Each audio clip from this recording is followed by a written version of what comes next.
lands of Anishinaabe Nation. This spot where we gather is the traditional lands of the Three Fires Confederacy, the Ottawa, Potawatomi, and Ojibwe. We also recognize that this land is now home to the Delaware Nation. This land was settled through the McKee Purchase Treaty of 1790, and we, as beneficiaries of the treaty, must recognize our responsibilities, including our collective responsibilities to the land and water. Mr. Mayor, there is a supplementary agenda this evening. On Friday morning, we sent out an email to Council and posted on the website item 2E in the communication package.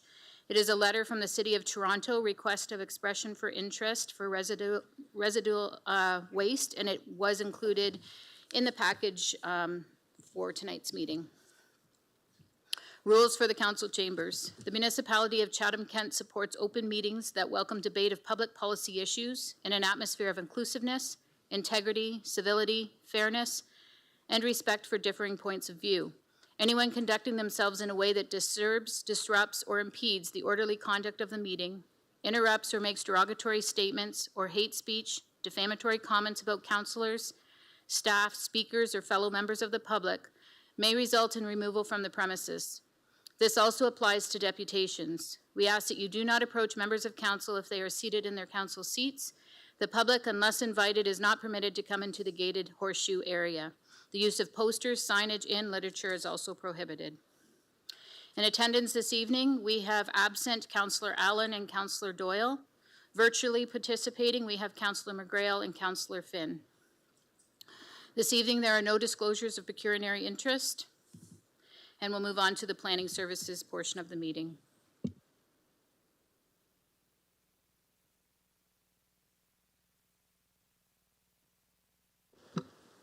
Thank you, Mark Caniff. The process to be followed for each application will be as follows. 1, the clerk will announce each individual planning item. 2, the mayor will ask if there's anyone present other than the applicant with an interest in the application and to indicate so by raising their hand. 3, the clerk will advise if any written or video submissions have been received. 4, if someone present other than the applicant indicates an interest in the item, there will be a presentation by administration. 5, individuals with an interest in the application other than the applicant will be asked to proceed to the podium, provide their name and address, and address council. 6, the applicant will be asked if they wish to proceed to the podium and address council. 7, administration will be asked if they have any questions or any comments based on discussion that may have occurred, and 8, council will be asked what action it wishes to take with regards to each item. Notice. If any person or public body that files an appeal of decision of council in respect of the proposed applications does not make oral or written submissions to municipal clerk before the proposal is approved, they are not entitled to appeal the decision to the Ontario Land Tribunal if otherwise eligible, unless, in the opinion of the tribunal, there are reasonable grounds to add the person or public body as a party to the appeal. Information on council's actions tonight will be posted on the municipal website. All persons who have made a written request or oral submission regarding a particular planning item will receive a notice of council's decision, including appeal procedures. Any other person who wishes to receive a notice of council's decision must submit a written request to municipal clerk. Thank you. 11A, applications for consent and zoning bylaw amendment. Donald and Carrie Ann Campbell, 10639 Campbell Line, Community of Harwich, South Kent. Mr. Mayor, there were no conflicts of interest and no deputations were received. Is there anyone present other than the applicant or the agent with an interest in this application? If so, please raise your hand. Seeing none, Councillor Thompson and Councillor Scotchy, can I get you to put this on the floor, please? Happy to move it. Seconded. Any questions? Seeing none, we'll put it to vote. Just ask if the applicant's here. Is the applicant here? Okay. Oh. And Councillor Finn? Yes. And Councillor McGrail? Yes. All votes are in. Motion passes 16-0. 11B, applications for consent and zoning bylaw amendment. Warren Ernest and Judith Ann Miller, 29395 Zone Road 1, Community of Zone East Kent. No conflicts of interest and no deputations were received. Is there anyone present other than the applicant or the agent with an interest in the application? If so, please raise your hand. Is the applicant here? Seeing none, can I get Councillor McDonald and Councillor Hall to put this on the floor, please? Yep, happy to move it. Seconded. Any Any questions? See, I should have went to Councillor Wright. You snuck in on me. I can second it if that's. Okay, Councillor Hall, if I can pull you off, I forgot that I'll Councillor withdraw Wright was my here. Yeah. second. You withdraw that? Okay, thank you. Councillor Wright? I'll second that, All right, thank you. Any questions? Seeing none, we'll put it to vote. Counselor McGrail, Yes. Counselor Finn, Yes. all votes are in, motion passes 16-0. Moving on to 11C, applications for consent and zoning bylaw amendment, Daryl and Mary Shad, 6144 6th Line West, Community of Raleigh, South Kent. No conflict of interest and no deputations were received. Is there anyone present other than the applicant or the agent with an interest in this application? Please raise your hand. Seeing none, is the applicant here? Could Councillor Sakachi and Councillor Thompson, put you on the floor, please. So moved, Mayor Caniff. Seconded. Any questions? Seeing none, we'll put it to vote. Counselor Finn, Yes. Counselor McGrail, Yes. all votes are in and motion passes 16-0. 11D, application for zoning bylaw amendment, Mitchell and Jessica White, 10973 River Line, Community of Harwich, South Kent. No conflict of interest and no deputations were received. Is there anyone present other than the applicant or the agent with an interest in this application? If so, please raise your hand. Is the applicant here? Okay. Councillor Thompson and Councillor Sakachi, can I get you put this on the floor, please? So moved. Seconded. Any questions? Seeing none, we'll put it to vote. Counselor McGrail, Yes. Counselor Finn, Yes.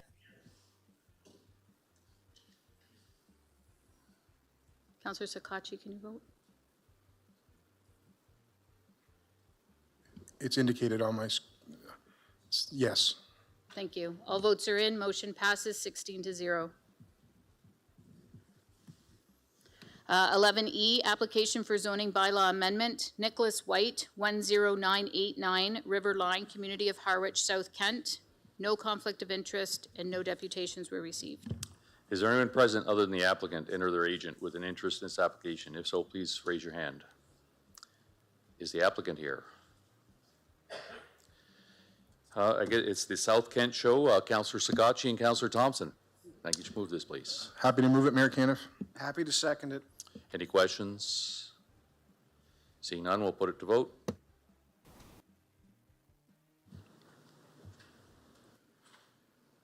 I have lost connection. Perhaps that was the issue last time, Councillor Sakachi. So is there anyone opposed? No, anyone online opposed? Okay, motion passes 16-0. And the final planning application, 11F, zoning bylaw amendment for 4 units as of right. No conflict of interest and no deputations were received. Councillor Crew and Councillor C. McGregor, can I get you put on the floor, please? So moved. Seconded. Any questions?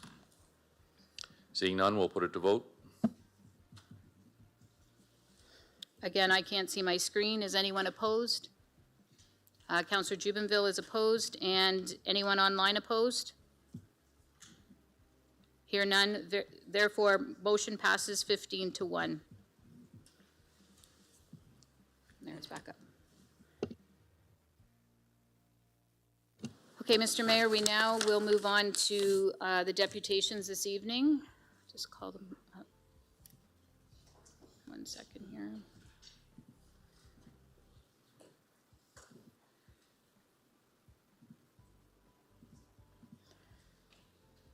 Okay. We have 4 deputations that we received this evening. The first 2 are email only, and the first one is with regards to item 15B, the Bloomfield Business Park, repurchase of 3 properties. We received a deputation from Scott Dunlop.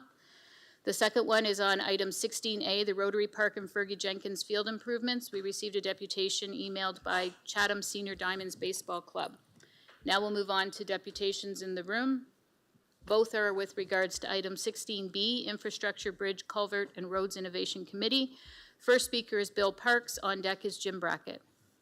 I'll remind both speakers again that we have 5 minutes for your deputation, and the time will be up on the screen.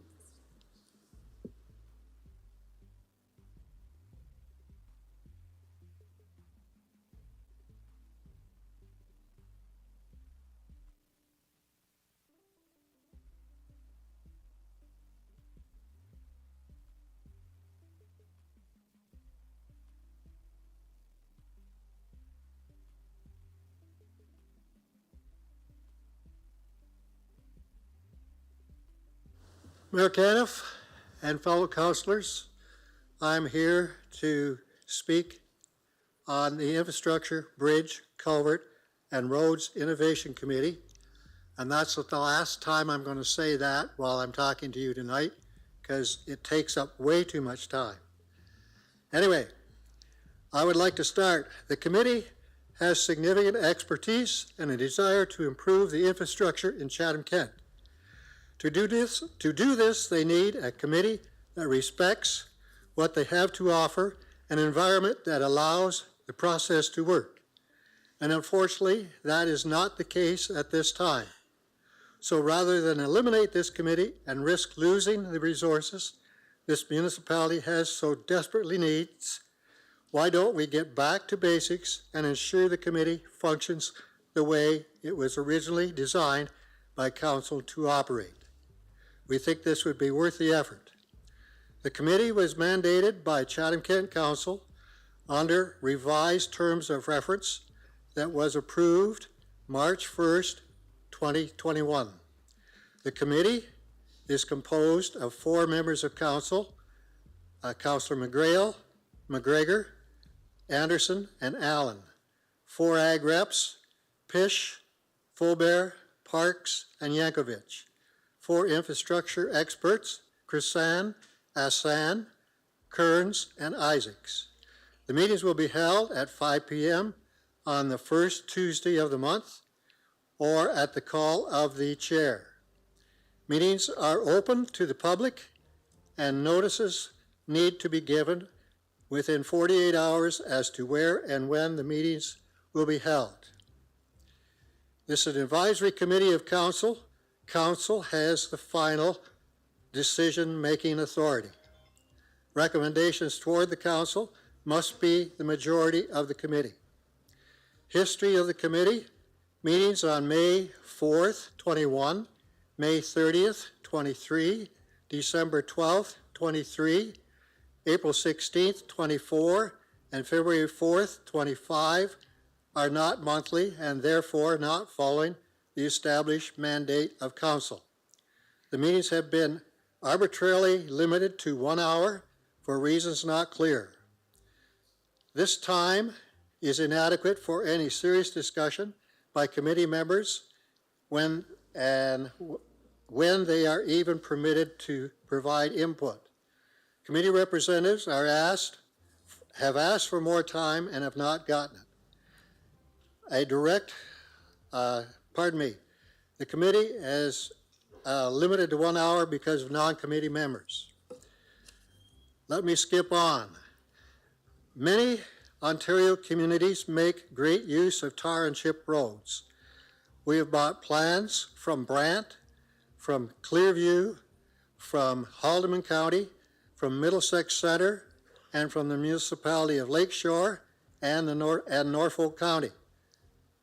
None of the committee plans or innovation research have moved Chatham-Kent Engineering to embrace the potential cost savings ideas to optimize the availability of infrastructure funding. Point 2, Chatham-Kent Council pulled brine applications to some gravel roads to stop dust. This application of brine for dust control allows the gravel to pack at the road surface, which reduces the grinding of gravel into dust, keeps the gravel on the road and the dust off the fields. Pulling the brine off gravel roads is a waste of gravel resources. Point 3, the committee held a vote about the committee's value on February 4. The vote was 4 councillors against the continuation of the committee, That's McGrail, McGregor, Allen, and Anderson. 6 committee members voted for the continuation of the committee, and that's Parks, Hassan, Kearns, Faubert, Pish, and Isaacs. It is clear the council has many issues to deal with. It is hard to understand why you would want to eliminate such a valuable and cost-effective committee at this time. And this is brought to you by Bill Parks, Bappy Hassan, Brian Kearns, Ron Faubert, Steve Pish, and William Isaacs. And wow, I just ran out of time. Thank you, that's time, Mr. Parks. Thank you. Council did receive your full deputation. Next and final deputation is Jim Brackett on the same item.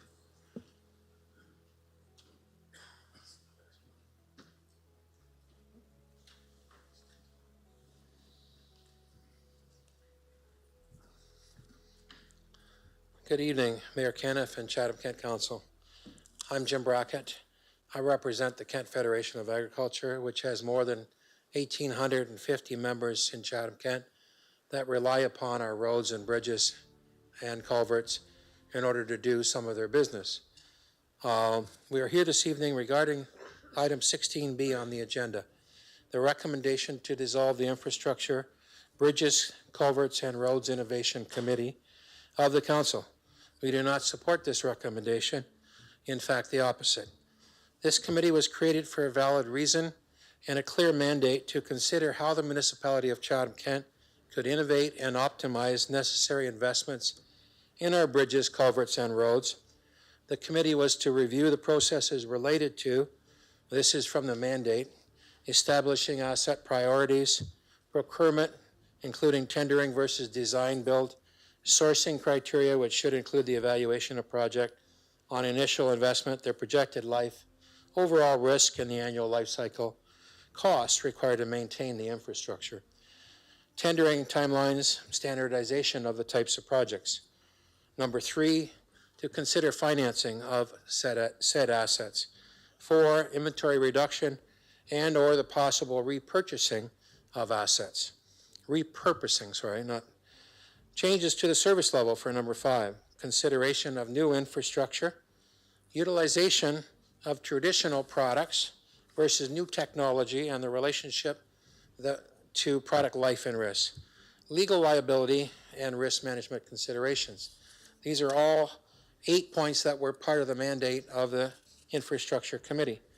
Given this mandate, it is difficult to understand how infrastructure in Chatham-Kent can move forward without the input of a knowledgeable and diverse local committee.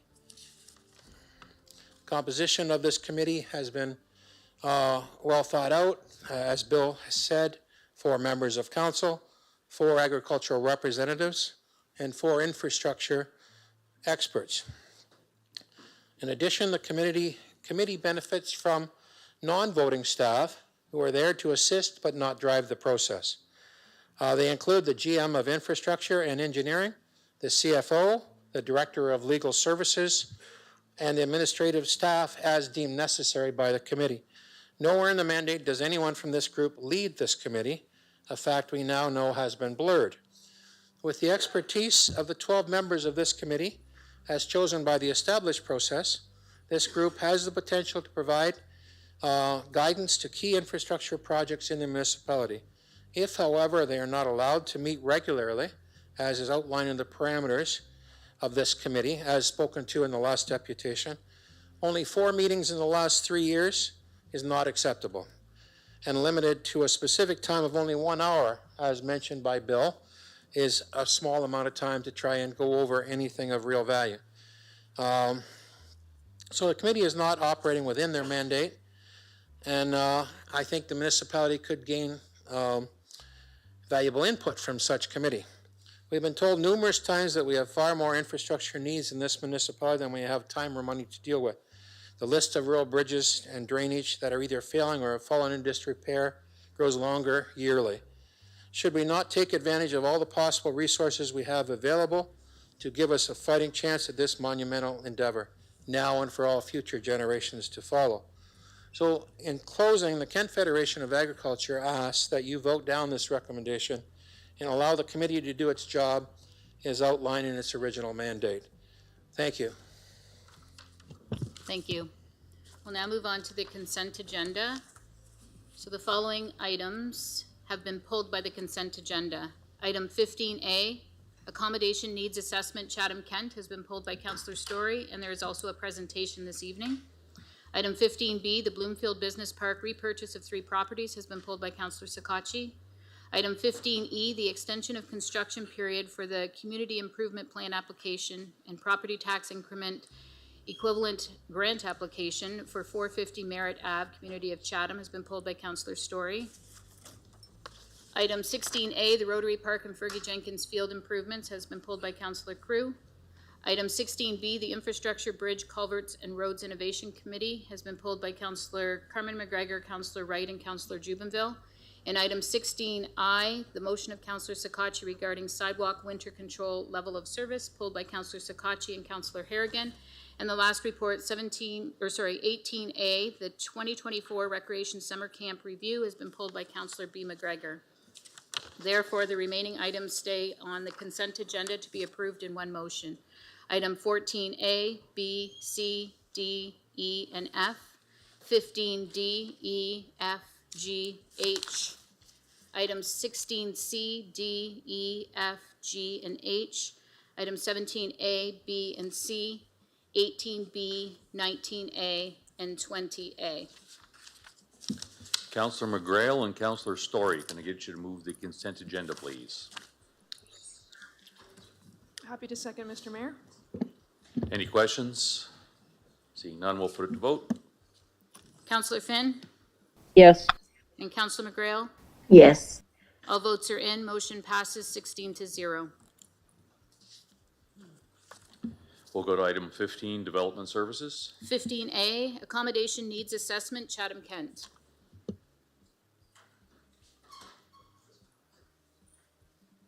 We have a presentation by CBRE Real Estate, and our Stuart will come forward to introduce.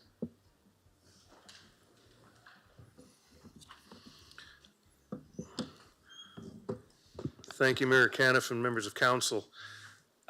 Tonight, really happy to bring forward some work that's been going on behind the scenes with regards to something I think a lot of you have already heard. We don't have enough hotel rooms. It's all anecdotal.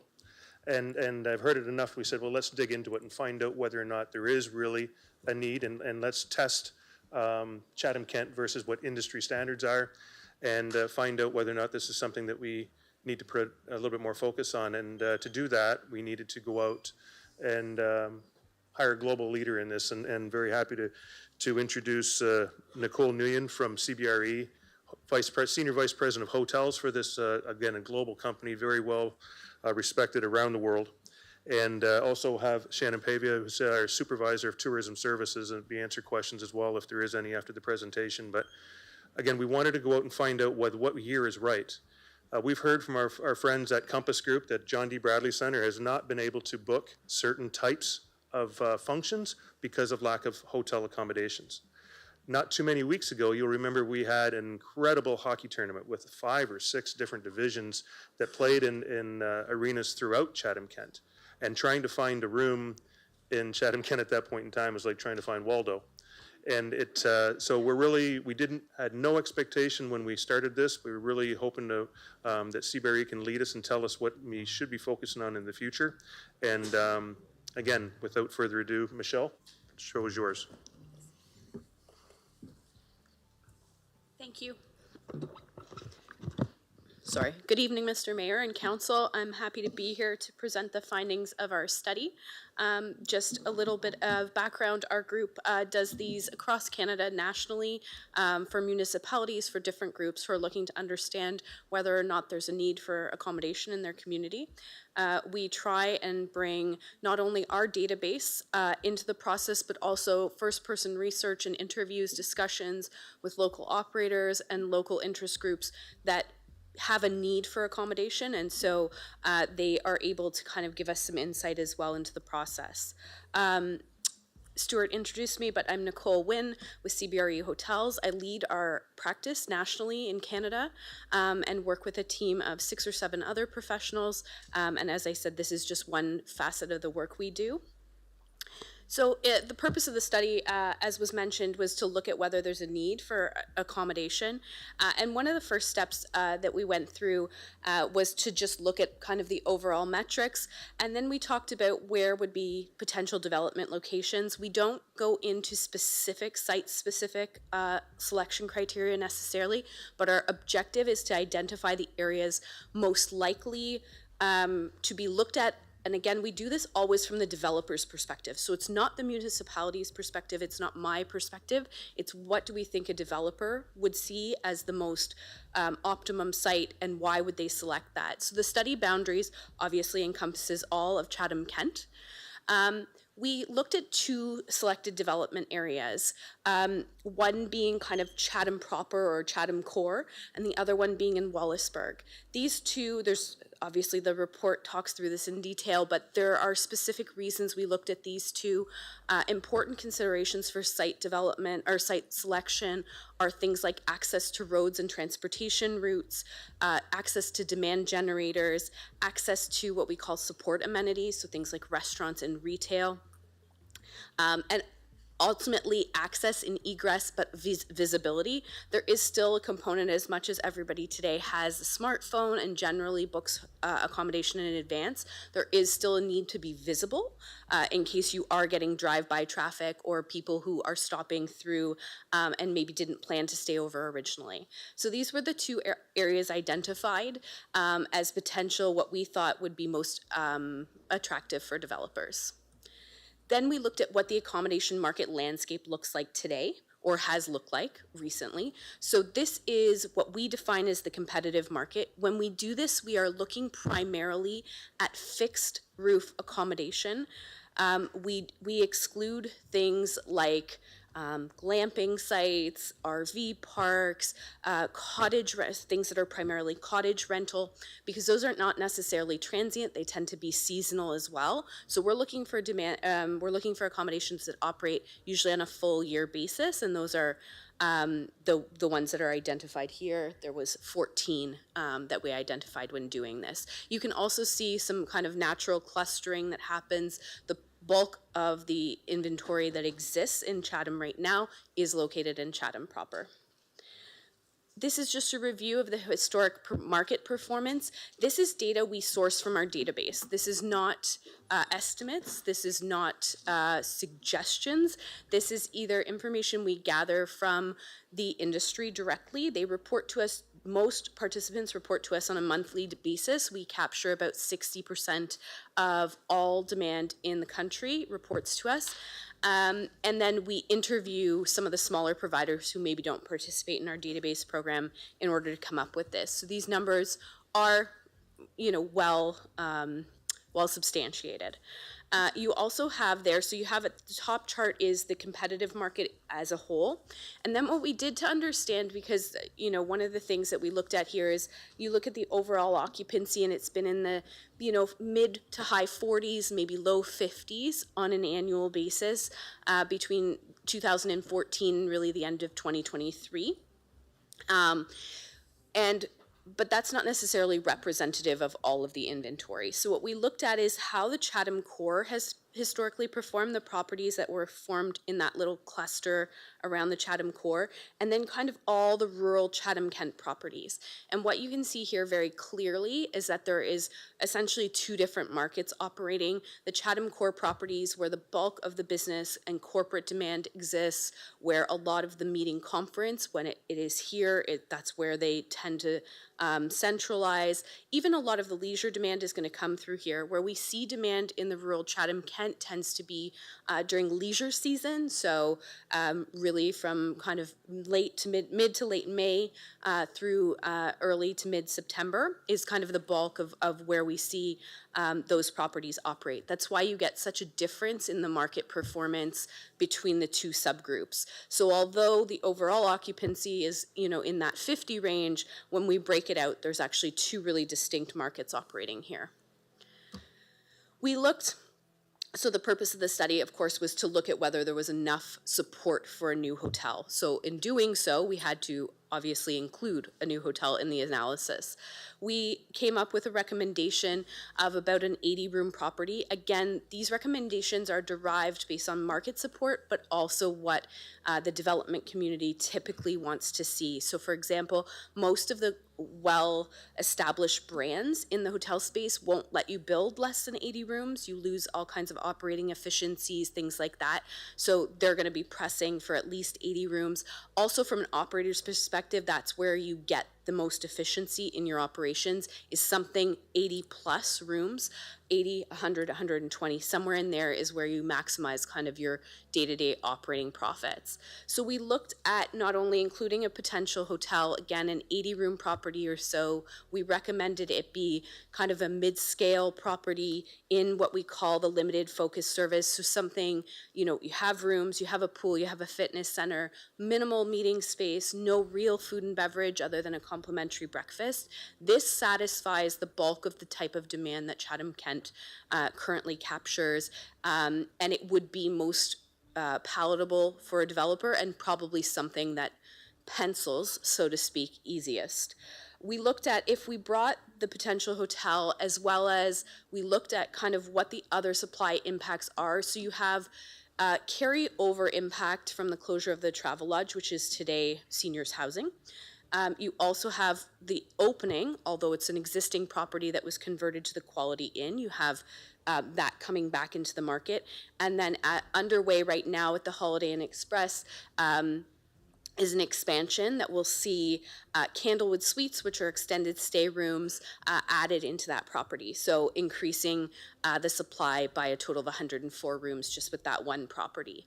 So that takes us to about 200 new rooms in the market under this scenario. And then you can see the demand forecast there as we go forward. In 2024, one of the things you're seeing that occupancy get to almost 60.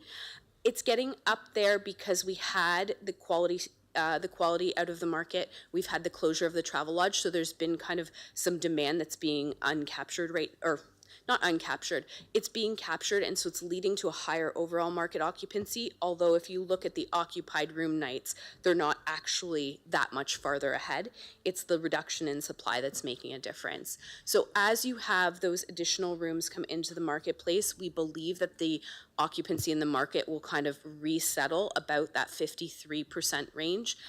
This is growth. This is assuming that during those need periods you already have today, the additional supply will be able to absorb that demand. So you won't have the situation where you're sending people really far out or they're having to go back to London to be accommodated. It'll capture some of that unaccommodated demand today. But on the flip side, there are long parts of the year where there is sufficient inventory already in the marketplace and there doesn't need to be more supply, and that's why you're seeing kind of that occupancy run in that 53% or so. So as we look at the overall implications, I just wanted to highlight a couple things. As we talked about, there's two really distinct submarkets. For that reason, the most likely compelling location for a new hotel would probably be in Chatham Core. You would likely have a developer come in with an expectation of building a mid-scale to upper mid-scale branded property in that limited service bracket, as I was talking about. It would be relatively easy. It would be financeable. It would likely be able to operate at a reasonable level if the market support was there. It's important to realize that over the historic period, supply really dropped because we had a couple of closures. But with the new rooms, even if we took out the potential hotel we talked about, just with the additional 104 rooms coming online at the Holiday Inn Express and the reopening of the Quality Inn property, the market actually gets back to the inventory it had historically. So we haven't really net lost any rooms. There was just a period of time there where the inventory dipped lower. Also, market occupancy stabilizing at 53%. As I said, this is about 130,000 occupied room nights annually. This is a good number of occupied room nights for this market. We've been here before.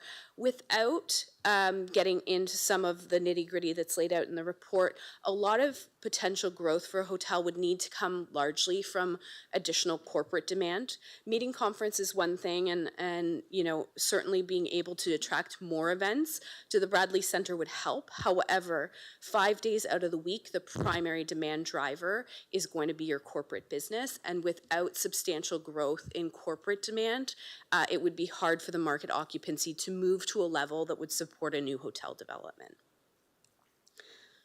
And with that, I'll open it for questions. Councillor Story? Thank you, Mr. Chair. Thank you very much for that presentation. It's exciting to see that we could be growing in that way. That's always a good sign. Just a couple of questions more about the industry and then what we're looking at in Chatham. You mentioned the 49 to 56% occupancy in Chatham-Kent right about now. Is that normal? Like, is that an average type of level? Like, that is about half full? Is that, am I reading that correctly, or is there a different way of looking at that? Simplistically, it's half full. I mean, 50% is half. But what that really means is that through different parts of the year, for example, it'll get up to 70 or 75% in the summer. In the really slow winter months, you know, think early January, you might be down in the 30s. All that kind of comes together in an annual occupancy running in that range we're talking about. There is no normal necessarily, but I wouldn't see this as unusual for a community of this size, for the geographic location. You're kind of the midpoint between Windsor and London. And again, for the size of the community, for the location, it's not unreasonable to have these occupancies. Okay. And if I'm reading correctly, the report, you mentioned a 3 to 4 story hotel with about 80 rooms plus. Is the current Holiday Inn that's being retrofitted, do you know if that would fit that bill? Like, because they're adding sort of half the rest of the building. Would that fit that bill, or were you thinking something else new entirely? So when we did this analysis, we knew that the Holiday Inn Express was doing the expansion. That's been long planned, and obviously they're executing it now. Our analysis considered those 104 rooms, as well as a potential new hotel development, because we had to test the market to say, we know that's going to come in. Is there also room for something else to come in? So both of those things are taken into consideration. The market would likely perform stronger if there was not a new hotel being considered, right? If I ran that analysis without the 80-room potential hotel, the market occupancy would likely stabilize slightly higher. Okay, thank you. And I mean, none of us have a crystal ball, obviously, but in light of the current, this data was collected in 2023? 24. 24, sorry, Yep. thank you. Yep. So relatively recently, which is great. Yep.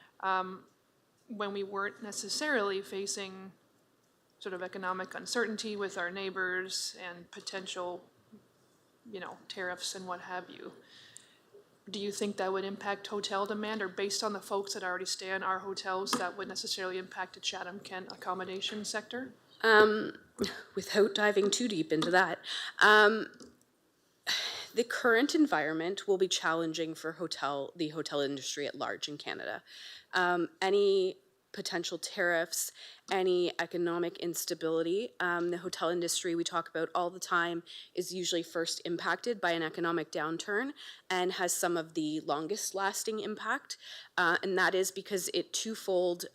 Companies, the minute that they don't see revenue growth, look for expenses to be cut, and those happen to be travel and entertainment and marketing. Sorry to the marketing folks, primarily.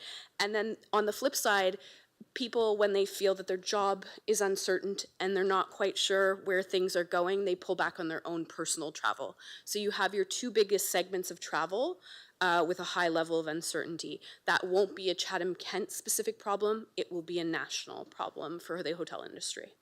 Okay, well, hopefully that will resolve in our favor eventually. This might be more of a Stuart question, but because we're talking CIP a few different times tonight, but if a new hotel did come to Chatham-Kent, and it has up to $1 million in eligible costs, would it be eligible for any of our incentive programs to encourage and entice them to develop here? Thank you. Thank you, Mr. Mayor. Through you to Councillor Story. Yes, when the planning department come back with our revised CIP, we actually put hotels, not knowing whether or not this study was going to prove that we needed more hotels, but that was added into the CIP that would do 100% of the increased tax on the property for a period of 5 years. And the intention of a CIP is to recognize something inside of your community that is deficient and to incentivize, to inspire development. And again, that was put in during the last revisement from the planning department, and we have that in place right now. So it's basically, in order to get the 5 years, the development would have to be spent over $1 million. And I believe you had another question with regards to what would the taxes on a 4 or 5 story hotel be? No idea. That would, MPAC would have to come in and do an assessment afterwards based on the way that it was developed. And so at that point in time, we would know more. Okay, thank you very much. Thank you very much for the presentation, very informative, and we'll move on from here. Thank you. Thank you for your time. Next item, 15B, Bloomfield Business Park, repurchase of 3 properties. Councillor Sakachi and Councillor Finn, can I get you put on the floor, please? Thank you, Mayor Caniff. I would like to move that the Bloomfield Business Park repurpose of 3 properties report be referred back to Administration and Development Services for future discussion with the property owners. And if I can get a seconder, I will speak on that. Councillor Finn? The floor is yours, Councillor Sakachi. Thank you, Mayor Caniff. Just through some conversation and information from the owners of the property, there still is interest for them to continue to hold on to this property as well as potentially to develop it. So I would just like to see if Development Services as well as administration could re-meet with the owners and see if there could be a suitable timeline in place to ensure some development on the property, and then just to report back to us if there is something that is able to be reached and or not. I just think that right now, given the current potential challenges, that if we have a potential economic development or investment, that we exhaust the opportunities to ensure that we capture all those possibilities. Councillor Finn, you have anything to add? No, I couldn't have said it any better. Okay. Councillor Anderson, followed by Councillor Bondi. I'm good, thanks. Councillor Bondi? Thank you, Mayor Caniff. Excuse me. My question is, why do we want to buy them back? Like, is there new buyers lined up? Is there any urgency to this? And I've spoken to the owners too, and they seem like they're engaged. It sounds like they've run into some kind of red tape to getting site plan approval, so they don't want out at all. So why do we want to buy it back? Like, do we have somebody that wants to buy it? And if we do, would they be buying it at the same price?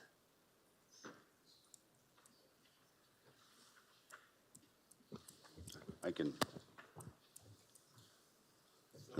Sorry, just to clarify, that's not the motion on the floor, just to kind of defer back, but I guess we can clarify just quickly as to, that's kind of relevant to why we should extend this as to. Sure. Thank you, Mr. Mayor, through to Councillor Bondi.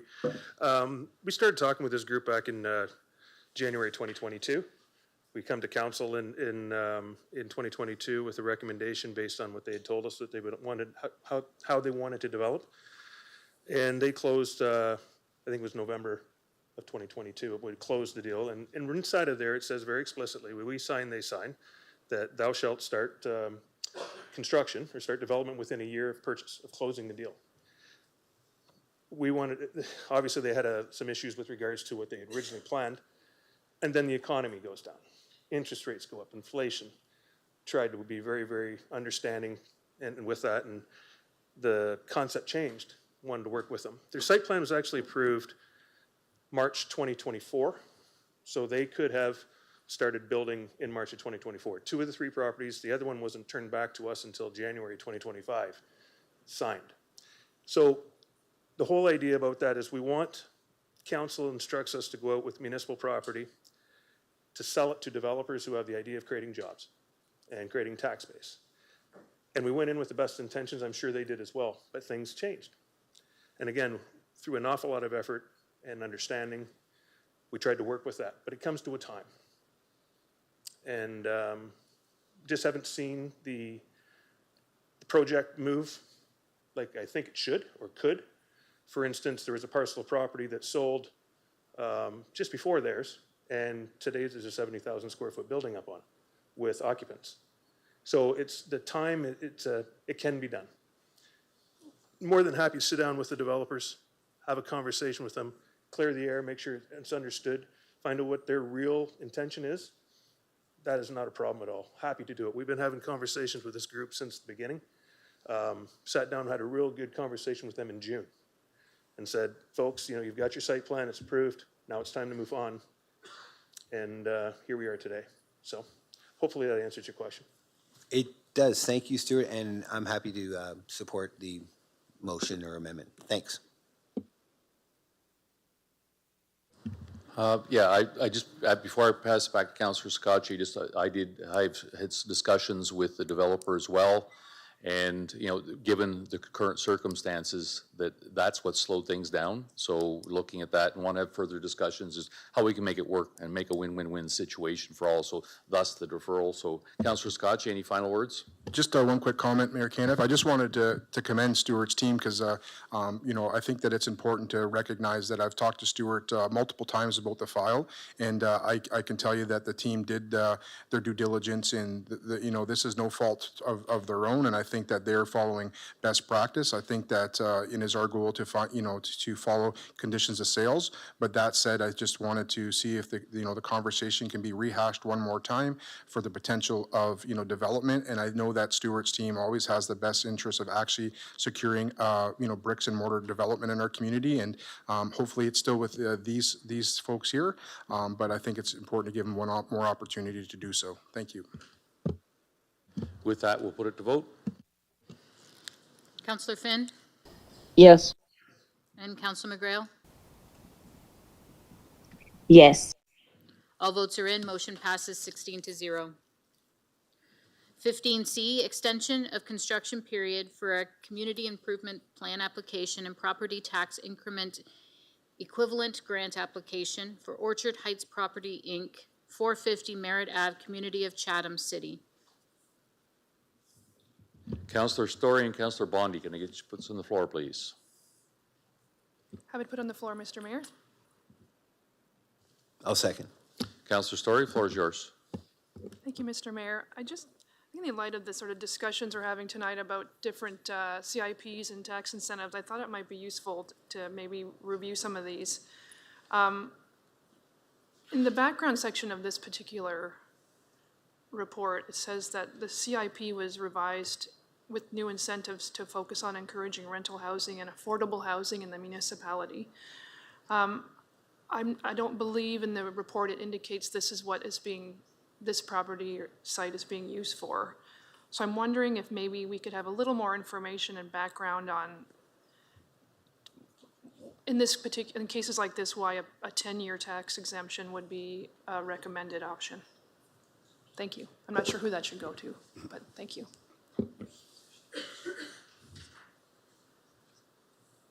It's good, okay. Thank you, Your Worship. We're good. Thank you, Councillor. So maybe just to clarify that one point in the report about housing. So Stuart mentioned the original new CIP as it's constructed was approved by Council just prior to COVID in 2020. At that point in time, it was kind of, I'll say twofold. As Stuart mentioned, usually as CIP focuses on things we're trying to incent, there's a gap in the community. So at that point in time, it was really focused on rental housing, apartments, affordable housing, and employment uses or industrial uses. So there's a number of different incentive packages. The one that Council, some of them are approved by staff. They're typically grants around facades or building and planning fee rebates. But all of the tax incentive, we call the property tax and increment grants, do come to Council in reports for formal approval. And they vary in length of time depending on the program. So since day one, what we call major employment or industrial uses, we didn't define it by jobs. Our former CIP program tried to do that. is very difficult to administer over time. So what we put the threshold on was the actual level of investment. So if the investment was over $5 million in what we called eligible costs, like all your construction costs, et cetera, you were eligible for a 10-year, 100% tax increment grant. And I think maybe I'll just take the opportunity to explain that to folks, because some hear property tax and they think that everybody's exempt from all their property taxes. That's not the case. You still pay what you pay today on a property. The exemption applies to the difference when MPAC reassesses your property after you've developed or redeveloped the property. So any increase is rebated back. And to get your rebate back, there's a number of conditions. You have to pay all your taxes in full each year. It's done on an annual basis, et cetera. Those are types of things that happen through the grants. I guess the education portion of the taxes still has to be paid as well. So it's only the municipal levy.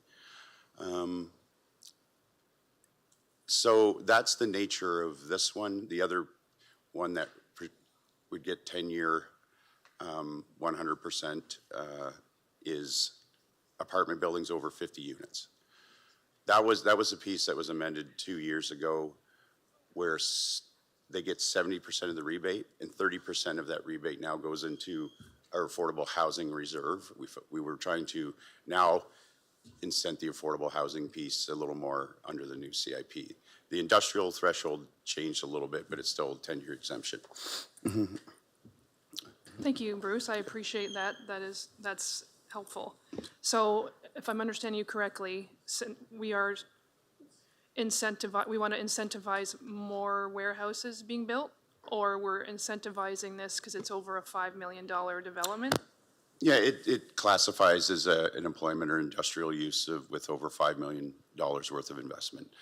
So that maybe to clarify, there are 2 buildings on the site. The one started a bit earlier, and that's what the extension is for. The second one started as the other one was still in progress. The first building has an estimated value of, it was what, 7.8 million essentially, and the building 2 was just a little under $6 million in terms of the investment that's been put in those 2 buildings. They did run into some delays. We've had this happen before. We've granted extensions on a couple projects since the inception. That the reality is, once we got into COVID, we had issues with supply and some other things. One was an apartment building, another was another industrial building. So that's not unprecedented. Honestly, if there was nothing happening, like no progress being made, we certainly wouldn't be recommending an extension, right? But the building is now complete. The permits have been issued, same with building number 2. So that, in essence, that's why we're bringing that forward. Okay, I appreciate that, thank you. I think I would just have one last question, and maybe this is a Gord question, but I know throughout this term, as we talk about our economy improving and, our population is growing and we're becoming, more economically sustainable, appreciating this weird position we are in with these tariffs and how our economy could be negatively affected. But setting that aside, my understanding was that a 10-year exemption was, with everything Bruce has mentioned, a very useful incentive. But is a 10-year time frame as necessary now when our economy is growing much more strongly than it was maybe when we first implemented this? Or will we ever look at maybe reducing it from 10 years, or do you still see that as a necessary time frame? Or maybe that's Thanks, Your Worship. I can start, and if Gord has anything to add, we'll let him chime in. But so we did look at this in the fall of 23. That's the last time we did bring amendments forward, and we still felt with economic development there was still a desire to have an incentive for larger employment uses in the community. So that's why we recommended it remain in the CIP for now. Same with, there's still demand for rental housing. Like I mentioned, that subtle change we did to support more affordable housing was done as part of the last amendment. We will review our policies again. Certainly if, things significantly change with regard to tariffs, I think it behooves us to look at, maybe there's other opportunities for different incentives, Councillor, that we might want to look at that point in time once we understand things better, right? It might be an opportunity to do that.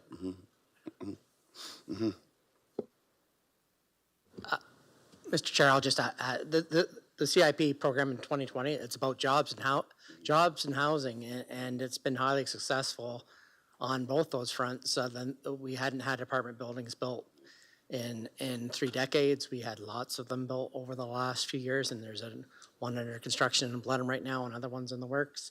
And also with industry and commercial projects, is council investing today by rebating the taxes for a period of time to increase the jobs and housing available that will last long after those rebates end.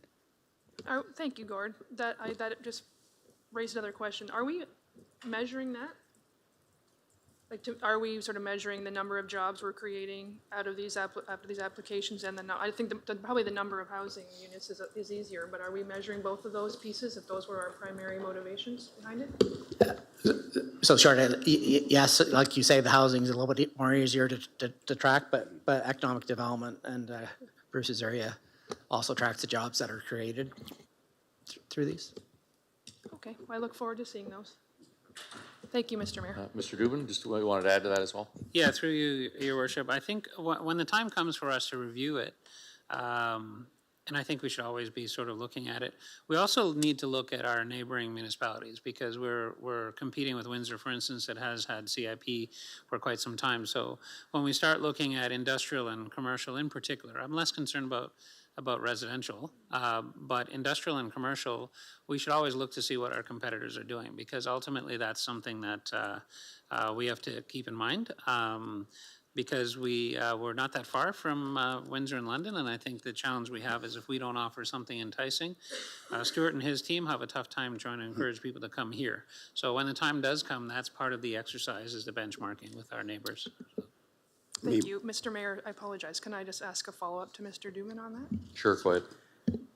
Does Windsor have a 10-year CIP like we do? Windsor has a very aggressive CIP. Bruce and Stuart would know the exact numbers. But Yes, they have a similar, they do definitely have a 10-year for industrial and other type uses as well, for sure, yeah. And maybe to the point I should have added earlier, just in terms of when we looked at it, we brought the last full report in the fall of 23. So one of the things we did look at, we did incent commercial uses in all locations in Chatham-Kent at the time for up to 5 years. It was determined at that point in time, let's just focus commercial incentives on our downtown core areas and mixed-use buildings. And it was phased out at that point in time. The reality, we felt that commercial elements are keeping up to the demand of the commercial sector in Chatham-Kent. We're seeing a lot of it in the periphery. So there are no longer incentives for what I'll call more commercial uses. So those are the types of ways you do adjust your CIP, because there was the market was keeping up with the demand without any incentives being necessary. So. Okay. Thank you. I appreciate those answers. Thank you very much. Seeing no other questions, we'll put it to vote. Councillor McGrail? Yes. Councillor Finn? Yes. All votes are in. Motion passes 16-0. Item 16, infrastructure and engineering services. 16A, Rotary Park and Fergie Jenkins Field improvements. Councillor Crew? Thank you, Mayor Caniff. Is this, okay, so I'm going to move the recommendations, and there is a slight change, and it's on, so we added a number 3, and this is information that's in the report, but, so do I have to read the whole thing, sir? Just clarify that it's the 2. Just read what you're going to be changing. Okay, I'll just read number 3. So the perimeter fence at an estimated cost of $100,000 will be paid through Hydro One Community Benefit Fund, and the new bleachers, hard surface areas, and relocation of the bullpen at an estimated cost of $180,000 be paid from the Parkland Reserve Fund and paid back by the Chatham-Kent Barnstormers over the term of the agreement through the rental rates at prime rate. I so move. Councillor Anderson? I'm happy to second that. Okay. Councillor Crew? Thank you. I just want to say, like, just the change that you will see, it's prime rate, and in the report, it says +2. So we just thought, in fairness, that prime rate, $180,000 plus prime, and that is calculated annually, so that will be adjusted annually. So the only thing I want to say is that I'm really happy to see the fence. I'm sure almost every single one of us received some concerns about the fencing that was put up there that was donated, and the Barnstormers put that up at the last minute. Thank you to the community for putting up with that orange fence for the season. And bleachers. If I've heard anything from people, it's that when they go, it's so busy and packed that they can't get a seat. So this is really good for our community. And just so that the public knows that if there's a problem with the payment back for the bleachers, that does remain in the community. That stays our asset. I don't have anything else to add. I just want to say that the Intercounty Baseball League has been growing throughout the season. They have done really good. They were in the playoffs this year, so that was really good. And it's a really good economic driver. And I went to a couple games myself, and I was really pleased with the atmosphere that the Barnstormers are bringing. I do have a question for Rob. Sorry. Are you ready? We did receive a question from, in one of the deputations that was emailed by Chatham Senior Diamonds, I believe. It was about the safety netting. Thank you, Mr. Mayor. Rob Pollock, Director for Parks, Recreation, and Facilities. So yes, if there needs to be safety netting going up, we're going to make sure all the safety precautions are put up where the new bleachers would be. Okay. And just for the public, also that Chatham Senior Diamonds did send a letter of support with that question in it. So thank you. That's my only question. Thank you. Councillor Anderson, followed by Councillor B. McGregor. Thank you. And I just have a comment that I want to congratulate the Barnstormers on their first year. It was a huge success. We enjoyed it as a family going there, and it was always jam-packed, and my kids had a wonderful time. My husband and I had a wonderful time, and I'm happy to support any expansion that comes this year and in the years to follow. And I'm looking forward to another great season. Thank you. Councillor B. McGregor. Thank you. I appreciate the answer to the question about the netting.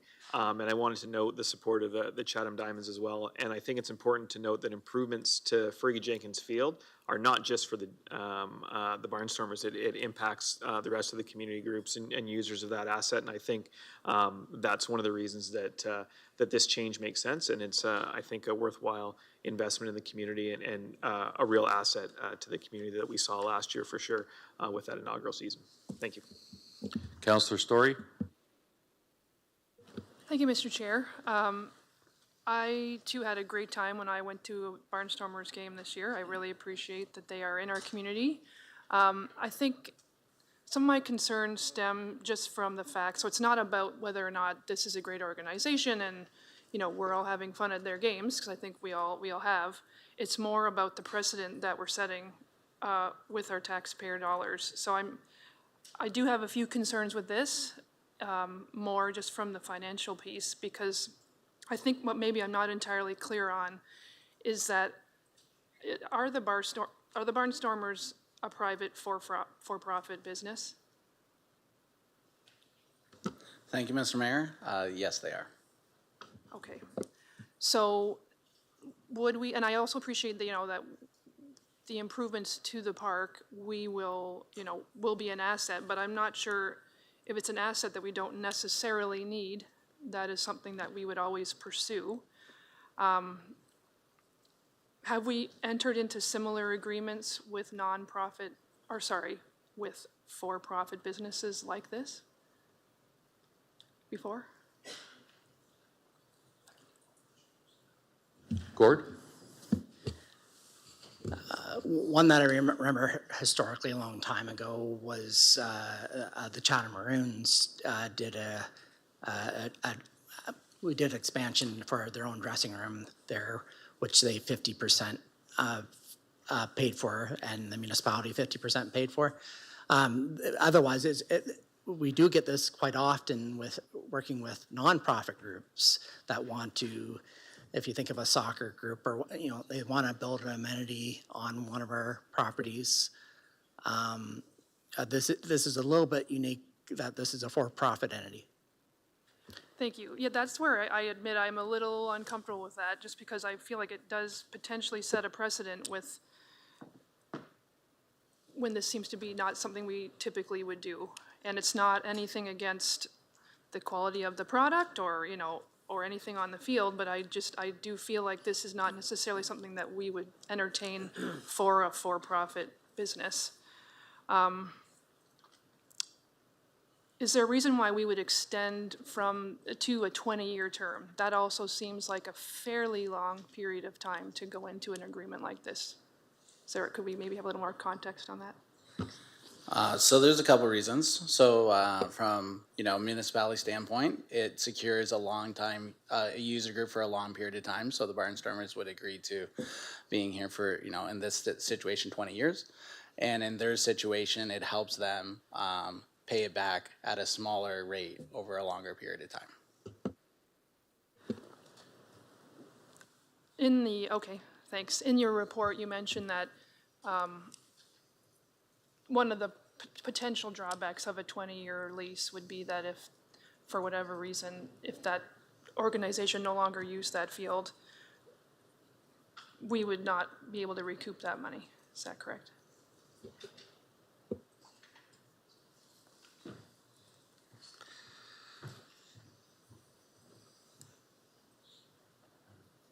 Thank you, Mr. Mayor. Thank you, councilors. For the audience, it's Dave Taylor, Director of Legal Services.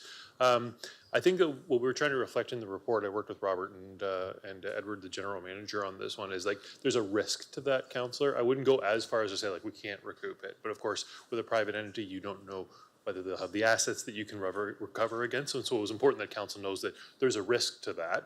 And as a result, the backup is kind of as described in the report as well, that there's a benefit to the fence anyways, and then you could try to use the stands elsewhere as well. But certainly council should be aware that there's a risk. We would still, though, take the position, like you owe us the money, and we'd potentially pursue legal recourses against them if they didn't know it to us, but there certainly is a risk there. Thank you for that. Do we know currently how much how many taxpayer dollars we've invested in supporting this team so far? I'm trying to remember the correct number, but the capital improvements right off the top were around $190,000 that we, through the original agreement. And if I refer back to that, it was $195,500 that we initially added as capital in the initial agreement. Okay, so we're pushing half a million if we go ahead with this. And again, I'm not against what's happening. I just do feel that, there are a lot of worthy nonprofits and recreational opportunities that, would welcome that same kind of investment. So I am a bit concerned with the precedent this sets. Have we consulted with other stakeholders and users of the park? Yes, we have, and we haven't got anyone that's against it. So everyone thinks it's a good addition to the park, and they were supportive of it. Including Rotary? Rotary didn't have any issues with it when we reached out to them. Okay, thank you. Last but not least, in terms of the 180K or 180,000 removed from the Parkland Reserve, do you have any concerns that would take away from funding needs in other parks in Chatham-Kent? No, if we had other needs for that reserve, at times the reserve could go to a deficit, but we would know that we'd be recouping that money over the 20-year term. So you might see that Parkland Reserve go to a deficit, but then it would show a projection going back into a positive over the long term. Does this money mean we would go into a deficit if we remove the 180,000? No, there's still money in that reserve for other projects, and knowing that we'd be getting money back, then we can still proceed with all the amount in that reserve. We'd work with Gord and the budget team on that. Okay. Thank you. I appreciate all that. I admit I'm not, to me, this sets a precedent that we may not be entirely prepared for with private, for-profit corporations. So I would feel more comfortable with remaining with the 5-year term. So I appreciate the answers to the questions. Thank you very much. Madam Clerk, can you just clarify, you've made a change there from 3 to 2, just to let Thank everyone know? you. We did remove number 3 and simply added at the end of number 1 through the rental rates at the prime rate. That was what Councillor Crew was proposing. Well, I'm just going to clear it. So it's the same thing, just condensed? There's no changes to any of the principle? Okay. Councillor Bondi. Thank you, Mayor Caniff. Just because I don't understand it, the $180,000 bleachers, so we're going to buy the bleachers. So are they going to be like a municipal asset? Like, will the municipality own the bleachers and then the barnstormers are going to rent them from us over 20 years and pay us back? Is that how that works? Thank you, Mr. Mayor. Yeah, that is how it works. So cool. we're going to purchase them, and then they pay back over the 20-year term through their rental agreement. And then at the end of 20 years, do they own them or do we? Or, well, it won't matter. Well, maybe. I don't know. They last a long time. But. Yeah. Oh, I don't have to drag you up. Like, it's not that important, right? I'm just curious. But get your steps. Thank you, Councillor. So the way that it would work is they'd be paying back that amount of money, but at the end of it, it would still be a Chatham-Kent asset. It's not like they're paying it back to then own it. It's still a Chatham-Kent asset, so it's additional rent being paid by them. Oh, right. And because they will be a Chatham-Kent asset. Are these portable? I know a lot of the new bleachers are portable. These ones would not be portable. Okay, so that's we'd it. have Yeah. accommodation, Okay, that's great. All right, thanks. Councillor Harrigan. Thank you, Mayor Caniff. Appreciate that clarification. And so just from my understanding, a follow-up to Councillor Bondi's question, so if prime soars, let's say, then the corresponding rental rate would also go up at the rate of prime over the course of the next 20 years. Is that, I see Mr. Quinton's nodding his head, so. Yes, that's it. So, okay, perfect.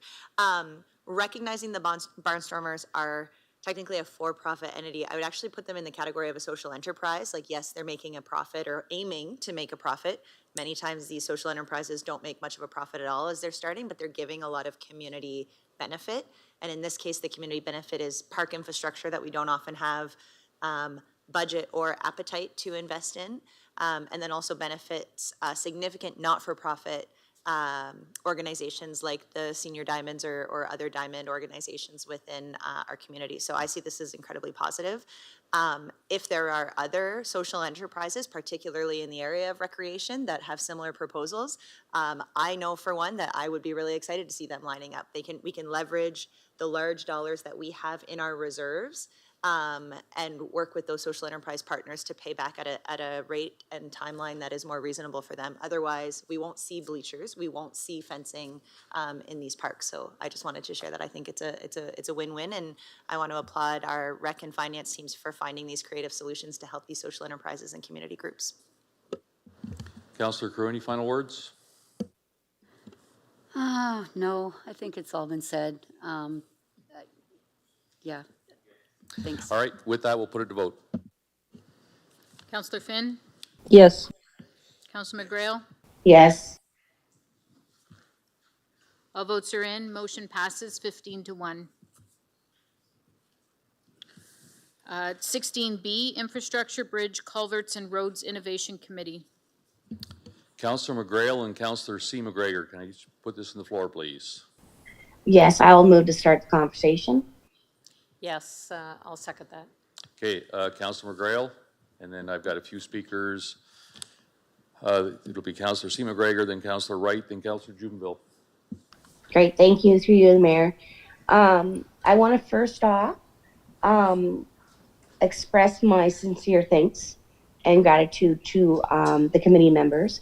They are a great group of people, and there is a lot of knowledge from within, and I agree with that. And I agree that we have a group of people that are wanting to help us and serve us and serve Chatham-Kent and help to make Chatham-Kent the best that it can be. And I will be forever grateful to them that they continue to do so. With that said, I do want to say that, you know, this was a decision not come to by myself, anyways, as I can speak of from myself, lightly. But I believe that this committee and its mandate has evolved. And for what it was started for, you know, that community engagement, you know, and talking, you know, we've compensated through other resources, our Let's Talk, our community, like going out and do our public engagements. And I think it's more accessible, you know, to the public to get to solicit, you know, their ideas and their thoughts. And that's the only reason why I'm here today recommending that this committee, as it sits and as its mandate is today, needs to be dissolved or relooked at the very least, but dissolved. So that's what I have for my comments. Thank you. Councillor C. McGregor, followed by Councillor Wright. Thank you, and through the mayor. And I'll try not to repeat anything that Councillor McGrail said, but I think if you had the chance to read the reports and look at the term of reference and compare it and look at the minutes that happened earlier on when the committee was set up, you will see that there was a great deal of education that went on in the very beginning and earlier on in this committee. And it was at that point of time, it was very valuable. It was at a time when I don't think we were properly, I shouldn't say that, I don't against anybody. I think we do much better now at community consultation and involving the community in our projects and in our decisions. And like Councillor McGrail, I very much appreciate the knowledge that was around that table. I'm not necessarily sure that knowledge shouldn't be transferred to a different table. And, you know, I'm not quite sure what happens with the Ag Committee, but, you know, maybe there's a better venue for some of the talent that was around that table that brought information. And so, you know, I think that what we are doing now is not as effective as it was in the past. We're not, now that we've received the education, or the group has received the education, you know, we move on to individual issues. I know there was a comment about our meetings being halted for up to an hour. Well, honestly, the agendas were that light. It was not, if you look back in the minutes, we had meetings that went to 7:30 at night that started at 5 p.m. So I don't think it was a set cutoff at an hour. I think the agendas were gone through and the conversations were ended, and the agendas were very light because of the point we got to. I know in one of the delegations there was mentions of plans that were brought and different dates that were issued. It is my understanding, and I believe this because I do not remember those plans ever coming to committee. I think they were brought directly to administrative staff, and that there was enough of an open door policy that those plans were taken and maybe discussed with staff. They were not discussed or on agenda items within our committee. So as much as it has been a good committee, but I think again it is evolved. I think the terms of reference don't match. And that, you know, maybe there needs to be another committee investigated. Maybe there needs to be a suggestion of something different that could bring this talent that was around that table in to help with administration. I don't believe that it's this committee at this point of time, and would be happy to see that some of that expertise we're being able to use around the way. So, you know, I support the decision at this point of time, and we're all busy people. They're busy people. Everybody in the community is very busy. But for the sake of having a meeting, it doesn't make a lot of sense to me. And I think that there are better ways to utilize the education and the talent that was around that table than through the committee as it is and as it sits now. Thanks. Councillor Wright, followed by Councillor Juvenville. Thank you, Mayor. Perhaps we should look at the committee and have it reviewed at a different point, because we're losing a rural voice here. And we all know what's going on in the rural right now with the people that are saying they're getting a voice. At least we have some here having a voice. Maybe the committee could be refocused on different ways of doing it, so we still have that rural voice there. There's something, you're losing a voice in the rural community here. That was my biggest concern. Thank you. Councillor Juneville? Thank you, Mayor Caniff. I echo Councillor Wright. We have the gentleman there in blue, resources from a knowledgeable and grassroots committee. And if we dissolve it, then we've lost that. Rather than doing this, can we not ask for it to be restructured or renamed, or I won't support this because I think it's we're diminishing a voice, and I just don't think, it sounds maybe that it's a time thing, maybe that the infrastructure committee doesn't have the time to put into it, and I'm not judging anybody's how much time or how busy they are, but if that's what we're basing it on, is that fair to this committee, that because people are too busy that we're stopping a committee? I don't know. I just think, I look at everything that's happened on this committee, and I think this is the wrong decision, so I will not support doing this. These gentlemen are one of the biggest users of our bridges, culverts, and our rural roads infrastructure, so I think we still need to hear their voice, and I won't support this. Thank you. Councillor Anderson? Thank you, Mr. Mayor, and through you. I think that there's potentially like a misunderstanding that's happening here. Like, this is not a decision that was made because we don't want to listen to the people that are part of this committee. What we found was that all of the items that we're discussing are already brought to council. They're already discussed. There's already open dialogue. There's already public consultation that happens. So when we were going through these committee meetings, these things were already handled through us having new policy and having this open dialogue and having more transparency with our community and our community groups. What has happened was the terms of reference within this committee is no longer being followed. It's just being a repetitive nature in the fact of, yeah, it only required a meeting once a year, and it only required the meeting to be 1 hour. So are we saying, I am in no way saying, by us four councillors saying that this should be dissolved. We're not saying that the people that were sitting on this committee are not of value to having a voice within certain topics. What we're saying is, sure, this needs to be dissolved, and let's look at these amazing people that are sitting here that are putting their time forward and put them into actual committees that can make actual decisions that will have an actual impact, instead of something like this where it's already being done. All the things that we are discussing is already on the table. It's already being discussed through Let's Talk, through the 311, through them having direct contact with their counselors. These experts can be utilized in a better way and in different community groups. And it's in no way, shape, or form saying that we take this lightly in dissolving a group. What we're saying is this was no longer an effective group, and you have four counselors that have sat here and looked at this through and through and through and discussed and discussed and discussed, and all came to the common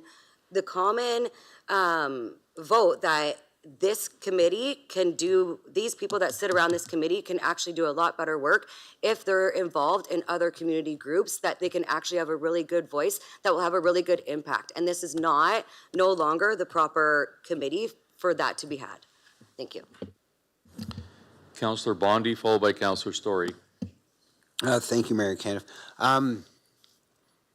Yeah, I don't support dissolving the committee in that. Frankly, to be totally honest, I don't know anything about it. But the reason why I don't support dissolving it is it sounds to me that the people on the committee that aren't councillors, they feel it's worth their time, or they would say, let's dissolve it, but they don't want to dissolve it. So when the committee wants to remain a committee, then I would think there's some value to it. And when four councillors say, well, I don't want, or I support dissolving it, like in this case, I think I'm listening to these guys. If, again, I'm just repeating myself, but if it was of no value to them, they wouldn't want to waste their time and they would support dissolving it, and they don't. So that's where I am on it. Thanks. Councillor Story. Thank you, Mr. Chair, and I appreciate hearing everyone's feedback. I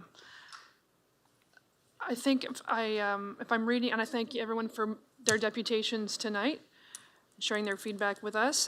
If I'm reading I did read the minutes that were attached to the report, and if I'm reading them correctly, the majority vote of the committee was to not disband.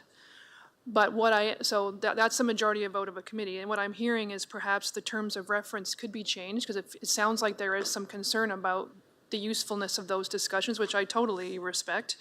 So maybe it's a Judy governance question, but first of all, can committees of council change their terms of reference? So if there is that concern that it's perhaps not the best use of folks' time, would they have the opportunity to do that if they chose, or how does that work?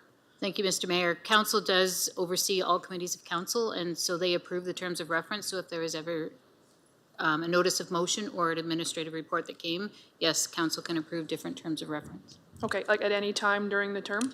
Yes. Okay. How common is it to dissolve a committee of council in the middle of a term? Clerk's on the hot seat now. So I will say near the end of each term, administration, the clerk's office, brings a report back to council. We consult with administration. We talk about, are the committees still relevant? Do the terms of reference need to be updated, et cetera, and we do an overall report, but that doesn't mean that things can't change in the middle of a term due to things that are going on in our communities, things that are going on in the world, et cetera, et cetera. So it can happen. It's up to council. Okay, thank you. So I'm wondering, and I don't know if it needs a motion or perhaps it just goes back to the committee to discuss, but I do agree that I think dissolving the committee seems kind of like a nuclear option. I think perhaps if the expertise of all the committee members could be better utilized. Sorry, point of order. I think there's already a motion to be voted on, correct, Judy? I think we're discussing the merits of it, are we not? No, I think Councillor Anderson did just file the point of order, or did you not? Sorry. Yeah. We're looking at infrastructure. Right. He dissolved, but that's what I thought we were speaking to, but I can wait for a different. Is that correct? yeah. Okay. Thank you. So if we, perhaps if it's not dissolved, there could be the opportunity to utilize everyone's time better. But I do feel that, with no disrespect to the demographics of the members of some of the group, there's literally hundreds of years of experience in these folks, and I think they probably do have valuable input they can offer. So I'm wondering how we can make sure that it meets the needs of everyone in that committee. So were the concerns of the usefulness of this committee discussed at either of the two meetings this term? Do we know that? Like, was this raised during the discussions? Maybe I can address that. It was really the only topic discussed at the last meeting, the minutes of what you referenced. Okay. And it was put to a vote, and the majority vote was not to dissolve it? That's correct. Okay. Well, I think that perhaps going from, we have concerns about the usefulness to let's dissolve it is a pretty big gap, and I think there might still be opportunity to utilize the expertise of these folks. I do think, generally speaking, removing in-person opportunity for consulting with engaged citizens with valuable expertise is something that we should welcome. And I agree wholeheartedly, the Let's Talk, the open book, the online consultation is a very useful tool and something we should continue and build on. But I also think those are more one-way tools. They're not interactive. They're more reactive, and they are useful, but they aren't really good for engaging in dialogue. So I won't be supporting this. Thank you for the conversation. Councillor Harrigan, followed by Councillor Thompson. Thank you, Mayor Caniff. I appreciate the report that was provided at the deputations. I just maybe want to give some commentary on my experience over the last two terms, if you'll allow me. When I started in 2018, there was a significant concern that was brought to my attention really around this idea that instead of looking at bridges and culverts being part of our asset management plan and invested in, they were simply being brought to council with recommendations to kind of cancel and close them and divest them. And that was certainly a concern that our rural residents provided. That didn't come to me through this committee. It came to me through kind of public engagement. But I do know that the committee then had some significant conversations in that area, and it was very welcomed.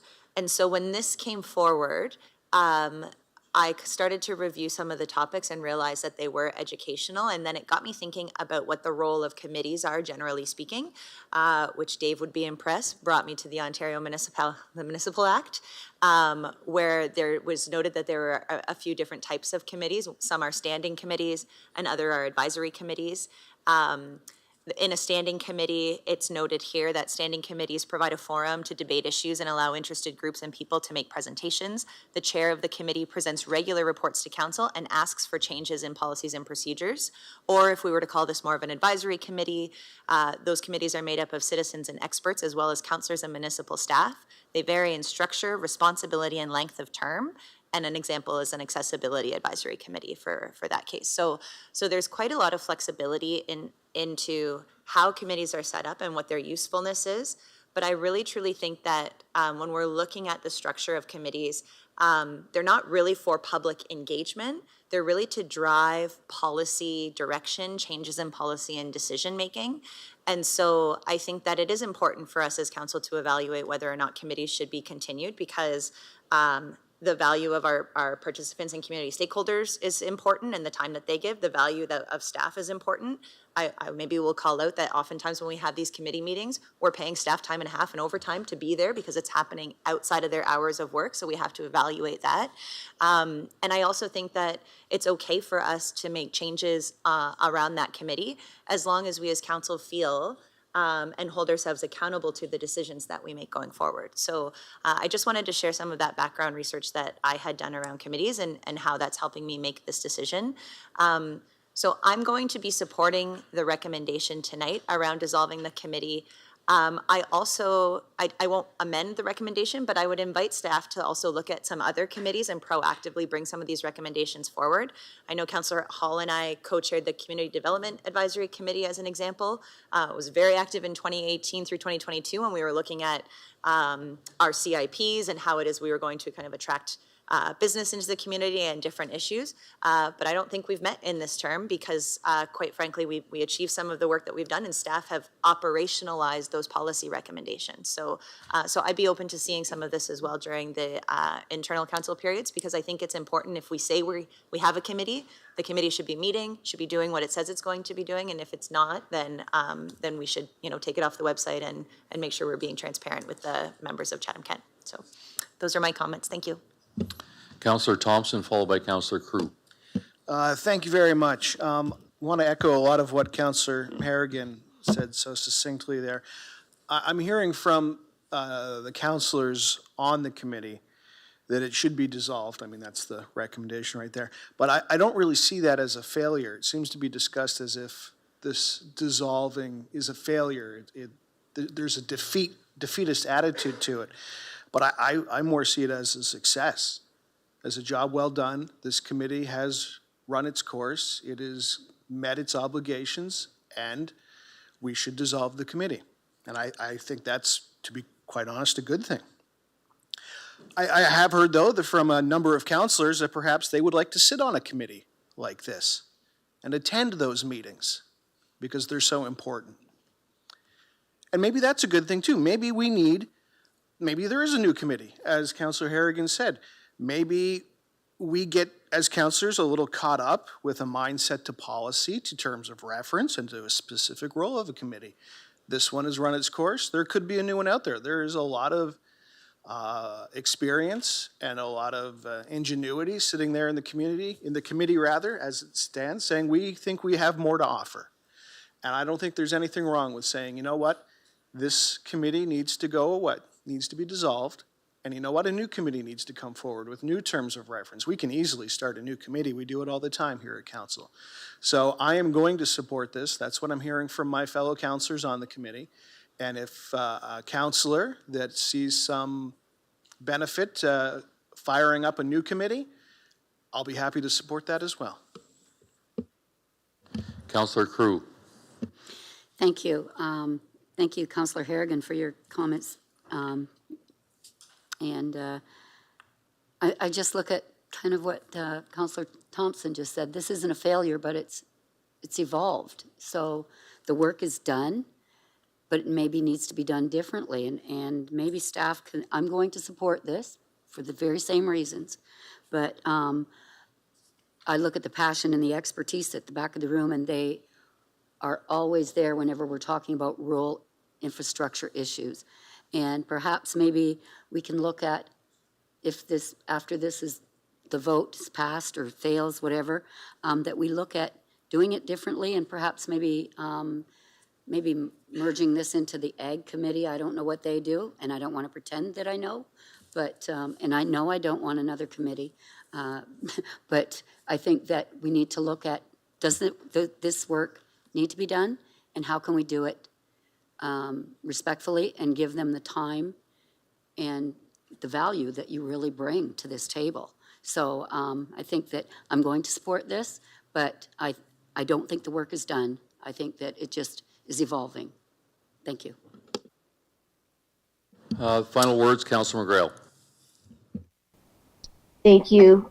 Through you, Mayor Kenna. Excuse me.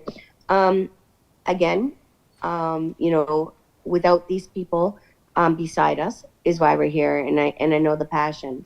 But I think what I'm hearing, and I'm very much an agricultural person and always will be, but this committee was not just about the agriculture sector, right? This was about all infrastructure, bridge, culverts, and roads within Chatham-Kent. So we have to keep that in mind too.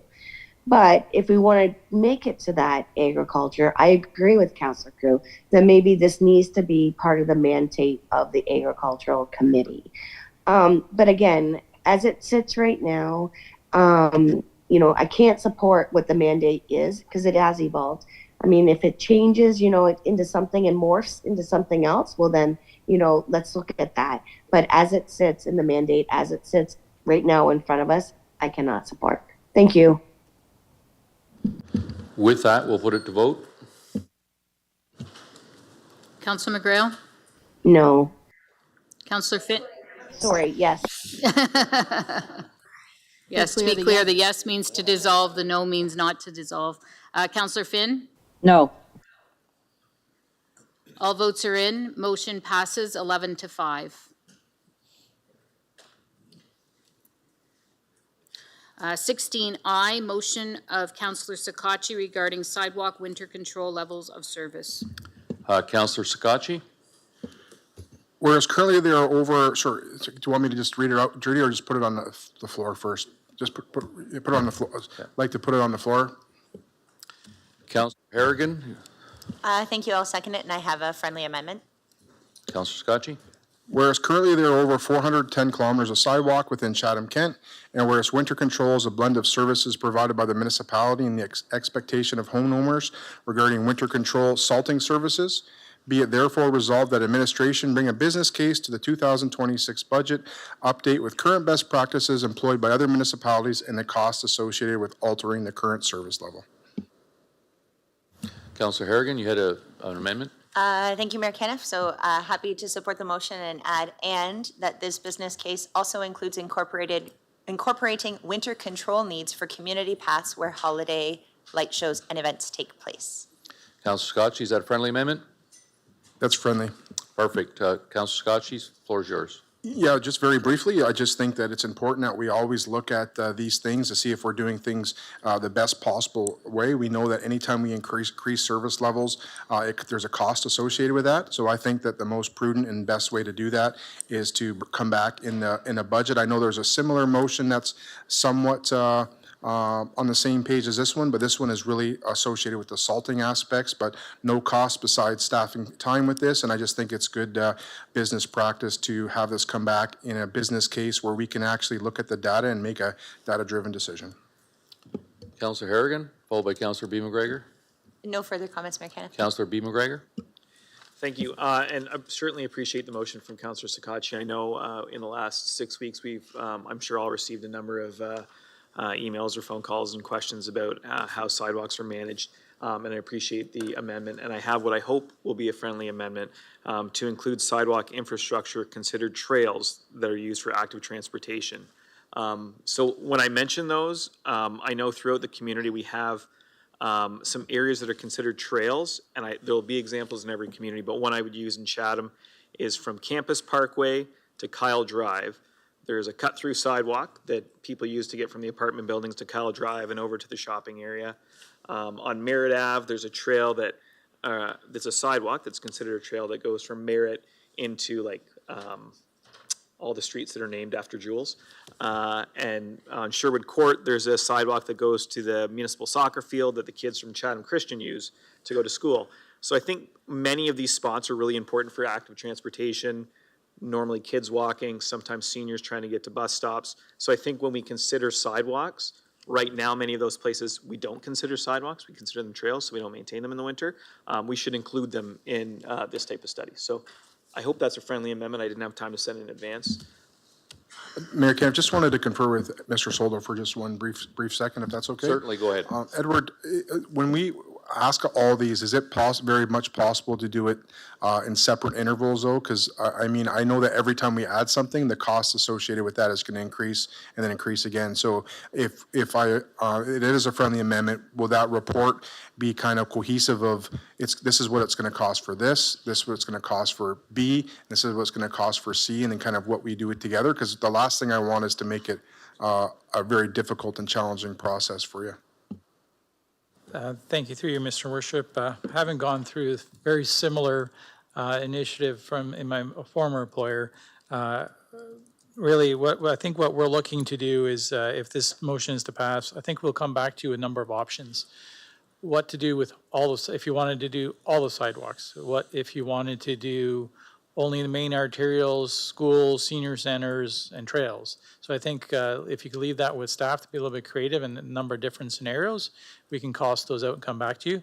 I will just point out, because this is coming through the business case for next year's budget, the implementation of this wouldn't be for this winter, it would be for the following winter. Thank you. Then I'm comfortable with that as a friendly amendment, and I did understand that it wouldn't be effective in the immediate year unless we developed something otherwise from a cost perspective or a reserve or something like that. But definitely support that. And like I said, just want to look at the numbers and see what that is, and if there's appetite in the community to look at those costs. Harrigan, are you good with that? Yes, very friendly. Councillor Beamer, anything else to add? Nope. Councillor Crew? Thank you. I wasn't going to talk on this, but then all these friendly amendments. And I don't know, Edward, if this even needs to be included, or is it just always implied or looked at that we always look at accessibility? Because over the last little bit of the snow that's accumulated and frozen, people with disabilities and mobility issues have a difficult time. And I know over the many years of hearing about accessible challenges during snow, just if there's anything that we can include in this overall. Do you need me to add a friendly to include accessibility, or that it's always considered? Through you, Mr. Mayor, I would consider that being implied. Okay. When it comes to accessibility, clearing the sidewalks, do we salt and sand them? When do we clear them? Do we clear them at 8 centimeters like we currently do, or do we lower that amount to say 5 centimeters? So all different variables, so we always consider accessibility from that perspective. Thank you. I don't think we need, I just wanted to make sure that it was part of the discussion, because it's very important in our community. Councillor Story? Thank you, Mr. Chair. Just a question to the mover. So this is for all sidewalks in Chatham-Kent? Like residential, like every sidewalk in the community? I think that just given Edward's response, he's going to look at the main ones plus all of them, right? And then the trails as well. Is that correct, Edward? Thank you, through your worship. We will look at different scenarios and cost them out for council's consideration. One would be for all the sidewalks and trails. Others would be subcategories of that. Okay. And so the last time we changed this, because this was before my time, if I'm reading the motion correctly, that was 2019, was when we changed it to less coverage? So this would be just a review of perhaps returning to that level? Is that a question Sorry, I'm not sure who to ask that, sorry. In I- 2019, it Yeah, says. it was, there was a change in some minimum maintenance standards, and there was talk about a budget cost. It was actually at the Tilbury meeting that we discussed it, and it was supported to remove the salting aspects. And Mr. Brown can maybe touch more into detail on the changes that transpired. Thank you, Mr. Mayor, for the question. So in 2018, the Ontario minimum maintenance standard changed to include sidewalks. So previous to 2018, throughout Chatham-Kent, we did a very similar level of service to what we did now. There was no obligation on homeowners to salt. So we salted and plowed all the downtown areas. And then we would do plowing on all the sidewalks in Chatham-Kent if there was a lot of snow. But there was no requirement. We didn't salt. Homeowners weren't required to salt. And so with the changes to the regulation, that was required. And so in 2019, administration presented a business case, which was we could do all of them. We could salt all the sidewalks to satisfy the MMS, or we could implement a bylaw to have residents salt the sidewalks, but the municipality would continue to plow them. So that's where we landed in the level of service. It wasn't a reduction per se. It was because of the new regulation at the time. Okay, well, I look forward to seeing that as well. Thank you very much. Half seeing no other questions, I will call the question. Counselor Finn? Yes. Counselor McGrail? Yes. All votes are in. Motion passes 16-0. Item 18, Health and Human Services. Item 18A, 2024 Recreation Summer Camp Review. Councillor B. McGregor. Certainly appreciate this report coming forward. Just had a couple of questions once I find where I put them. This is something that we've had a lot of discussion about. I know I've asked a lot of questions about in the past, and certainly appreciate staff getting back to me and being able to have this discussion. So in going through the report, I know we did some review and got feedback from families, which I think is great. And I just wanted to touch base and find out if we had decided to change the time that we were doing registration or how we were doing registration, because there's some concerns around that. So I just wanted to maybe ask that question to staff. Thank you, Councillor, for your question. Through you, Mr. Mayor, yes, we did receive a lot of great feedback from parents, from the children as well, from the campers and from staff. We're in the process of analyzing all of the feedback that we have received, and we are looking to see what tweaks we want to make to the program. In particular, we will be making some changes to the registration times in terms of when registration can take place. We haven't landed on what that time is going to be at this point in time. We had a little bit of mixed feedback, I guess I'll say, and so we're just finalizing that review, and we'll make sure that that information is clearly communicated to all. Great. And was there any alterations made to camp structure at all? I know that some of the camps maybe didn't have indoor space to the same degree that others did, and there was some parental concerns around rain plans and those types of things. Yeah, so thank you, Councillor. Through you, Mr. Mayor, we did have one camp program that did not have an indoor space in which they could actually participate if need be. That was at Kingston Park. We will be relocating that program to the Thames Campus Arena this year, just so that there is a little bit of indoor space. The rest of our camp programs did have some indoor space, whether that be a gymnasium, whether that be a classroom at a school, but there was some accommodation for indoor space. Great, thank you. And just going through the report, there's a lot of information, some great financial information as well. And I think it's important to note that when we look at the different camps we provide, the Kid Venture Camp, for all purposes, pretty much breaks even. It's one of those rare municipal services that we actually are fully recovering cost and providing what is a really good service. Stay and Play certainly is something that we subsidize to a degree, and we've seen that program grow and provide it in more communities. And I think that's a really great thing.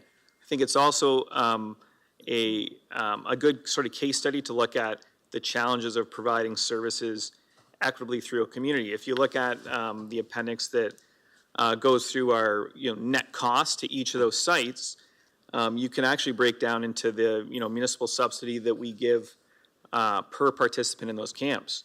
And if you do that math, in Chatham in a stay and play camp, we're subsidizing about $40 per participant. In Blenheim, that's about $103 per participant. In Wallaceburg, it's about $128. Tilbury, it's $134. Wheatley, it's $219. So I think it's interesting to see, that challenge in providing those services in a really large community. And I sort of bring this up not because I think it's wrong. I think it's really important that a child in Tilbury has the same opportunity as a child in Chatham. But I think it highlights one of those challenges of amalgamation, and especially with the conversations that are going on in our community right now. I didn't want the report to pass by and not sort of point out that, we do have these cost challenges, and sometimes it means we're going to spend more for the same service in a smaller community than we do in a larger community. That's the outcome of the makeup of Chatham-Kent, and I think it's not something I'm looking to change, but I think it's important to point out, in my Ward 6 hat to say, Chatham doesn't always get everything. So this is a scenario where certainly it's an important subsidy we're providing. We should do it on an ongoing basis, but I wanted to make sure that we're recognizing what that investment looks like. Thank you. Thanks. We'll move on to notice of motion. Councillor Bondi, followed by Councillor Sakachi. Thank you, Mayor Caniff. I, Councillor Michael Bondi, plan to bring the following motion to be debated and voted upon at the next meeting, March 3rd. And the motion reads, in response to Honorable Paul Calandra's legislation tabled December 24th, Municipal Accountability Act 2024.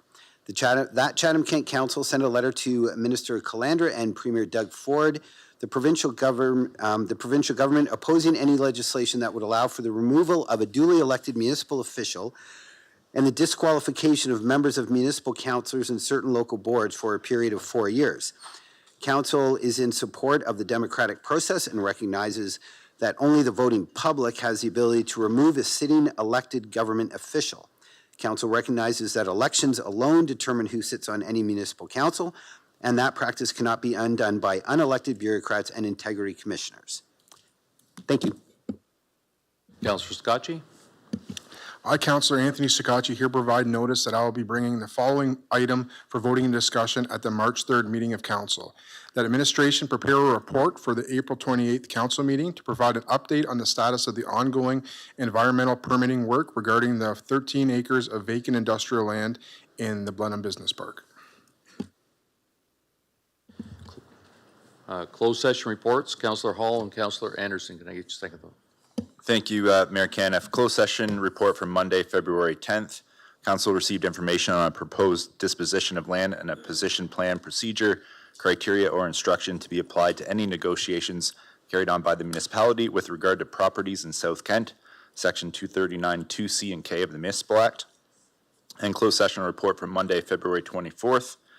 Council directed administration on a proposed disposition of land and a position plan, procedure, criteria, or instruction to be applied to any negotiations carried on by the municipality with regard to properties in South Kent, Section 239 2C and K of the Municipal Act. Council also received information on advice that is subject to solicitor-client privilege, including communications necessary for that purpose regarding homeless encampments, Section 239 2F of the Municipal Act, and position, plan, procedure, criteria, or instruction to be applied to any negotiations carried on by the municipality regarding insurance policies, Section 239 2K of the Municipal Act, and I so move. Mayor Caniff. And I so second.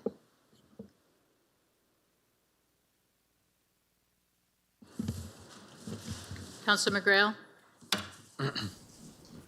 Yes. Councillor Finn.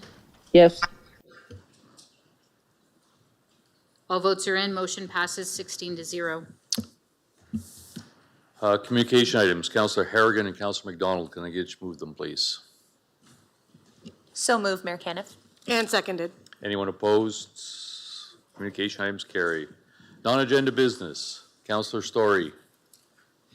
Thank you, Mr. Chair. I just wanted to maybe ask Michael or Edward just to give us a quick refresher, because I know we had sort of unseasonable snow, what we're not used to the last couple of weeks, and likely a lot of us on council perhaps received some concerns about the timeliness of snow clearing, and just we have a lot of roadways in Chatham-Kent, and I know our plow operators were out there 24/7 working really hard, so maybe we could just do a quick refresher of how we assess who's getting plowed first, and how we do make sure we're getting to all the roadways safely and making sure our residents are all addressed. Thank you very much.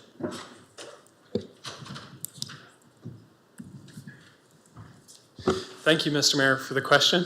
Ryan Brown, Director of Public Works. I guess overview, how Chatham-Kent meets the Ontario regulation for minimum maintenance standards. So for those of you who don't know, this regulation talks about a number of things, but it basically started out of snow plowing kind of idea where we're going to set a minimum standard for everywhere in Ontario about how municipalities should plow roads. And so to oversimplify in those sections, if you go in, we classify our road network. And so the highest road, say the 401 that goes through Chatham-Kent, would be a class 1. And then the cul-de-sac in Chatham would be what they call a class 6 road. And so that's based on speed and traffic volumes.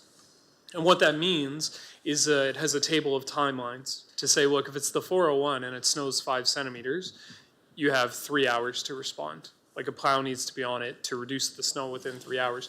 But on a cul-de-sac, we're going to give you 24 hours, for example. And so there's a whole table about how our road network's classified.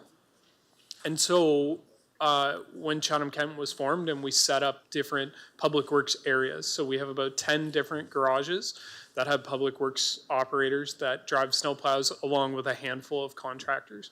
And when we laid out routes, those routes were established to meet these classifications. So a plow and a salter are going to go out first. Some of our busiest roads are St. Clair, heading out of Chatham to the Walmart, Queens Line out to Tilbury. And so those are where people would go first. And as resources are deployed, we trickle down and do the roads off of that and finally end up in the cul-de-sacs. So the challenge with that is we have about 50 or so pieces of equipment that can move on any given snow day. And with these prioritizations where if you have a class 6 road, a cul-de-sac, we may have to plow St. Clair 4 times before we actually get to that. And so when you add in, it doesn't just snow in Chatham, it snows everywhere. And so you can't go borrow additional resources from your neighbor to try to speed things up. So for instance, in the city of Chatham, there's about 7 plows that we can move. Add in the challenges if it's the middle of the night or it's been snowing for 3 days a road, and legislatively drivers can only drive commercial vehicles for so many hours a day through our commercial vehicle operator license. And so you have all these challenges where you may not be able to even move all your resources at the same time because some operators have to be sleeping to come in for the night shift in these long storms. So, we monitor this. We're actually really excited through our vehicle tracking systems. The software keeps getting better, and we're able to actually try to track how many hours were we on this road. And I can tell you, I had some complaints over the past few weeks and investigated them. And we are meeting the level of service that we promised council, which is to always meet the MMS. And I think often we're higher than that. But however, it means if you live on a gravel road, or a cul-de-sac, for example, you may not see a plow on the first day of the snowstorm, and that's the level of service we're staffed for. So happy to answer any questions if I missed anything there. I appreciate that. That's very helpful to explain it like that. Thank you, Ryan. And if for some reason, a couple days go by or what have you, and perhaps as a resident, you feel that your road needs another plow or hasn't been addressed yet, are there tools that residents can use to maybe check in on that and the status of their particular roadway that they're looking at? Thank you. Absolutely. So there's many different channels. You can get in touch with customer service that will eventually trickle those requests back to the supervisors who are dispatching plows. I know we're pretty perfect, but sometimes it has happened. We've missed a road or two, but I can say, through this storm, residents would call and say, I haven't seen a plow all weekend. And we can check on our AVL, and you know what? It was there at 3 a.m, or sometimes it took more than a day to get to them. So residents can call in during business hours. They can call 311 anywhere in the municipality. They can also go on they can email CK311 at Chatham-Kent. But if it is an after-hours emergency, if there's really heavy drifting snow or something they haven't seen a truck, you can call the municipality 311 after hours, and you will get our after-hours call-out service. So there's kind of different ways they can email, but we try to say, give us some time.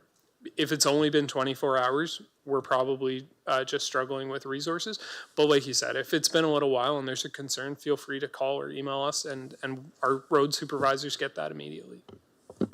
That's great. Thank you, Ryan. Thanks to all the plow drivers and everyone working so hard the last couple of weeks with this dose of winter. It's a 4-season climate we live in, and I appreciate that extra information. Thank you. Councillor B. McGregor. Thank you. Today marks the beginning of Workforce Week in Chatham-Kent. We announced that event this morning here in Council Chambers. So for the next week, there'll be a number of opportunities that you can engage with online and in person to learn more about opportunities in Chatham-Kent to increase your skills and explore new career paths. The end of the week, next Wednesday, culminates with a job fair at the Bradley Centre on March 5th. There'll be 80 employers there. So anyone in Chatham-Kent that's interested in employment opportunities or new career opportunities, that'll be a great day to come out to the Bradley Centre and meet some potential employers. Thank you. We'll go to first and second reading. Councillor Crew and Councillor Wright. So move. Seconded. Anyone opposed? Motion carried. Third and final reading, Councillor Finn and Councillor Thompson. And second. Anyone opposed? Motion carried. To council resolution, Councillor Hall, and can I have Councillor Jubenville wrap it up for us? Thank you, Mayor Caniff. I move that Chatham-Kent Council adjourn to its next meeting to be held on Monday, March 3rd, 2025, and that Chatham-Kent Council authorize itself to meet in closed session on that day to discuss any matters permitted by the Municipal Act. And I'm happy to second that. Anyone opposed to adjourning at 8:02? Seeing none, thanks everyone.